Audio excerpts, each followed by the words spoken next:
season here on Crime Watch Daily, we've brought you our Hansen versus Predator segments, busting men looking for underage boys and girls.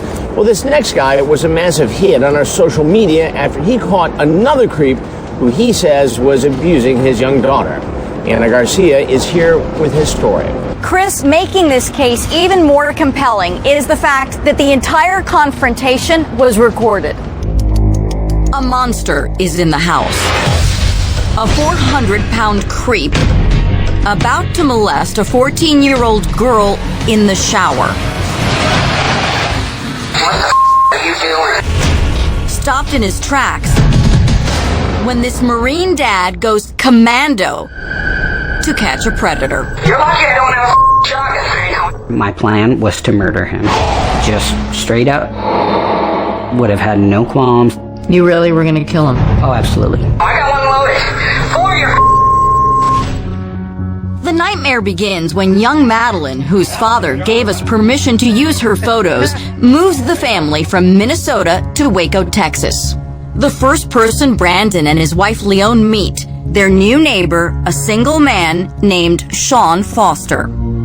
We came down one weekend. Leone and I drove down to buy a house, and that was the weekend that we met Sean Foster. Your very first weekend in Texas? Yes. He was parking in his driveway, and we were talking about that we couldn't afford the after-school program for all three kids, and he said, "What do you need me to do?" And we said, "Well, we need somebody to pick up the kids after school." It's a hot Texas summer day, and he helps us clean the whole backyard. And I'm like, wow, here's a really nice neighbor. You know, who wants to be out here working in the heat, let alone on somebody else's house? The so-called nice neighbor quickly becomes a member of the family. How big a part of the family did Sean Foster become? A regular part of the family. We ended up switching house keys. He went on vacation with us, and he had spent several holidays with us. Everyone in the family called him Uncle Sean. Everyone but Maddie. I just remember thinking, like, there's something wrong with this guy. Like, he's not okay. You instantly picked up on that. Yeah, every time he came around, I felt sick before he even started doing things. Maddie, now 16 years old, wants the world to hear her horror story. She says she was only 9 years old when Foster began his sick seduction. He would take pictures of me. Naked? No, he'd be like, oh, turn around, and he would take pictures of my butt. Maddie says those seemingly innocent pictures turned into some not-so-innocent touching. Something, she says, that confused her. Like, I didn't have the words for it. I was 9 at first, and I was like, you know, why is he touching my chest? Like, I don't have anything there. As I got older, I was just like, okay, no one talks about what this is, so I must be the only person going through it. And I didn't want to come forward and be like, hey, this is happening, and have people say, oh, it's normal, or have people say, like, oh, there's something wrong with you. Maddie seemed locked in a prison with a pedophile as her jailer.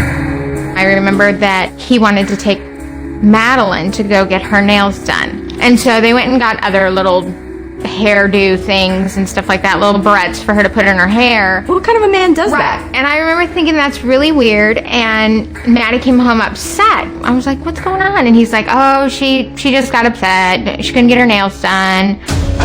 Leone and Brandon thought Maddie's depression was because of some of the boys at school, but it was the adult creep across the street. My stomach would hurt so bad from, like, being nervous and the anxiety. I would have to go down to the office, to the nurse, because I was in actual pain from all the stress. And finally got so bad, my mom was like, maybe we just need to move schools. So we moved schools. The problem wasn't the school. It was Sean. Maddie says she lived in fear. Did you feel threatened by him? Yeah, I knew he had a lot of guns. So when they move a few miles down the highway to the Waco suburb of Lorena, she thinks that would be the end of her ordeal. But she says it only got worse. Foster still came over, and she says when she was in the shower, Foster surprised her by walking right into the bathroom. I hear the door open. I'm just like, what do I do? Am I just supposed to pretend like he's not in here? And the door had shut. And I was like, okay, he's gone. And I start, like, washing my face. And I turn, and he's staring at me. I just stood there. Maddie continued to suffer in silence. Then Foster makes an offer. He hires her to work for his pool construction company.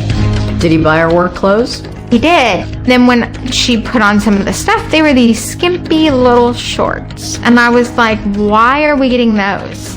That's all they have. Who said that's all? John. Skimpy shorts to work. Yeah. And he bought them. Yeah. The warning signs were starting to flash red. She said, I don't want to work for Sean anymore. And we said, why? And she goes, I don't know what I'm getting paid. Sometimes we just go to his house and we hang out. Maddie says one day while riding to a construction job, the conversation turned scary. He told me that he wanted me to try drugs. I was like, you have drugs? And he goes, yeah, I have some at my house. And that just scared me. I was like, oh my God. So we're riding along, and then a few minutes later, he was like, I'm gonna have sex with you. And I'm like, oh my God, he's gonna drug me and rape me. This is as bad as it can get. That's when Maddie knew she would no longer be a silent victim. That's the biggest thing that pushed me to tell, because I was like, that's too far. But just as she was about to tell, her father had the mother of all headaches and went to the ER. The doctor said, we think this might be a brain aneurysm. It could get serious. Sean offered to watch Maddie. After all, he was her Uncle Sean.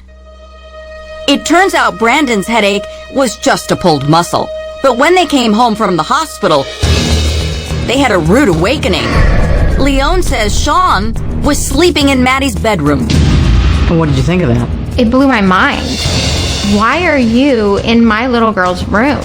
Go sleep on our bed if you want a bed. Or sleep on the couch. Absolutely. The next day, Leone and Maddie have a talk about Sean. I can tell something's wrong with her. And then I'm like, so what's up? And she goes, well, he texts and drives, Mom. And it happens a lot. And I'm like, is there anything else you need to tell me? And she goes, well, yeah, Mom, he touches me and he tries kissing me a lot. Leone is livid, but she waits until she gets home so she can tell Brandon in person. And she goes, Sean's been touching Madeline. And he came over and he touched her while you were in the hospital. And if she would have told me over the phone, I would have gone to his house and I would have killed him. I said, I need to go do something. And so she drove me over to our pastor's house. And I was really thankful he was there. But at first he was like, well, I'd want to kill him too. That would be murder, even in Texas. How could they get ironclad evidence against Foster and stop him for good? Next, Leone and Brandon take matters into their own hands. I caught him as he turned this corner to run out. You touch a 14-year-old girl! Hi, I'm Kevin Renfro, the backer. We're back with more on our story, The Monster Next Door. Brandon Moore has discovered one of his best friends has been molesting his daughter. Anna Garcia is covering this story for us. And Anna, I just, as a father, I don't know how to react to that. Chris, Brandon Moore and his wife had gone to the police, but the waiting game was eating away at this father. So he hatched an elaborate plan to catch his so-called friend in the act. Maddie Moore is the victim of a pedophile. Her parents' best friend, Sean Foster. The second time I was alone with him, he grabbed my butt. The 400-pound pervert began fondling her when she was only 9, even walking in on her as she took a shower. That was just terrifying. What is he gonna do to me? My siblings are in the other room. I don't want to scream because I don't want to scare them. Maddie, what were you afraid of? I was afraid of him raping me. And she says that wasn't the first time. When Maddie's mom, Leone, found out, all kinds of dark thoughts raced through her mind. I'm thinking, give me 10 minutes in a room with that man, strap him down and let me do some things to him that are very painful. Maddie's dad, Brandon, thought it was simpler just to kill him. I was just going to put my shotgun right here and just pull the trigger. I was imagining, man, you're going to have bits of head everywhere. You're going to have brains and it's going to be bloody and we're going to have to move, but it's worth it. So what kept you from doing that? I thought, okay, that'll make a big mess, and I don't want my girls to deal with that. Or deal with the loss of their father. Brandon would surely go to prison for murder, so this former Marine with a PhD instead formulated a brilliant plan. Set a trap, catch the perv red-handed, and hand him over to the cops. The predator would become prey. So I told Leon, I said, here's what I'm going to do. I'm going to text from Maddie's phone. Since Maddie worked part-time for Foster's pool construction business, she texted him regularly. Brandon texts using the language of a 14-year-old girl. I guess I can work today. Let me take a shower and I'll be out in 15 minutes. Brandon says Foster knew they always kept the back door unlocked. I'm going to lock the front door, turn on the shower and the light in the bathroom and bedroom, and shut both doors. And as soon as Sean comes in the back door, you call the police and I'll keep him here. Leon watches from a couple of doors down. Brandon hides his weapons so he won't be tempted. I went and put the shotgun and the knife in the garage, and I thought, I'm just going to deal with him with my hands. You put the weapons in the garage to keep you from reaching for them? I was perfectly willing to murder him and then take the risk until Leon said, you're the main provider, the kids need their dad. The tension is thick as the humid Texas air. Will Foster actually take the bait? Yes, he does. As soon as I see him walk through our back gate and open the back door, I dial 911. I say, there's a man in my house that does not belong in my house. Last night, we turned him in as a child molester, and he's in my home. I said, I just watched him walk in the back door. And I said, and to be honest with you, my husband's in there, and he's going to get beaten up. And she goes, have you trapped him? I said, I guess you could call it that. Brandon sets his phone to record the confrontation. Listen closely. You can hear Foster rip open the shower curtain so hard, the rings fly off the rod. Hey, what are you doing? What are you doing? I haven't done anything to her. You don't touch a 14-year-old girl! Brandon doesn't wait for the cops. Filled with rage, he pummels the pedophile. I will you! Stay down! I'm down! Stay! Don't hit me anymore. I jumped up on his back and I choked him until he went down in this corner. And that's when I had lost all composure. Don't move until the cops get here and save you from me! Oh my God, you broke my glasses. You're trespassing in my house. Get down! I'm not gonna get down. I'm not gonna touch you. You're not moving. I have to move. I have to go. No. Stay here until the cops get here. You're through. I kicked him a couple of times and then he rolled on his side and I started kicking him in the hernia and the stomach. I almost lost it completely and I choked him until he slammed into the front door and into the wall.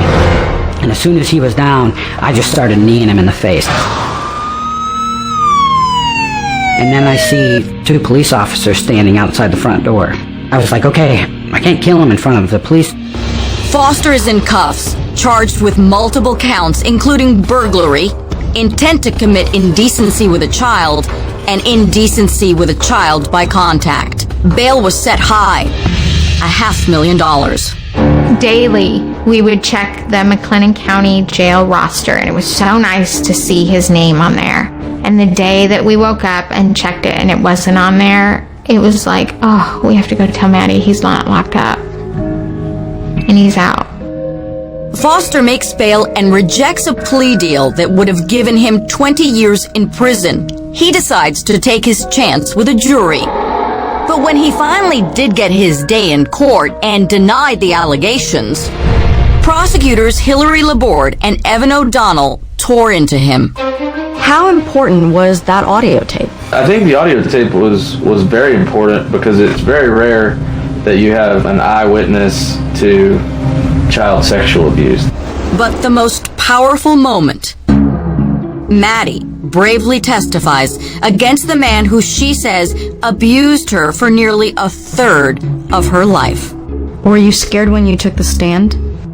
I was more annoyed than anything, to be honest. I got up there and I was really nervous. It was really hard seeing him, but I told myself, you're not gonna cry.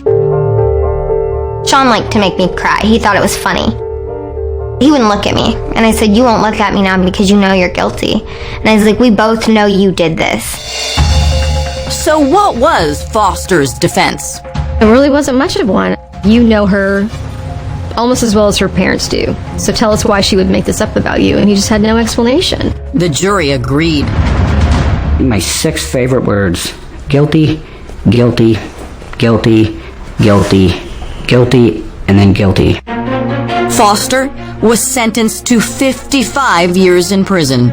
I don't think he'll survive 5. I really hope the other prisoners find out what he's there for, and they do the things that prisoners do to child molesters.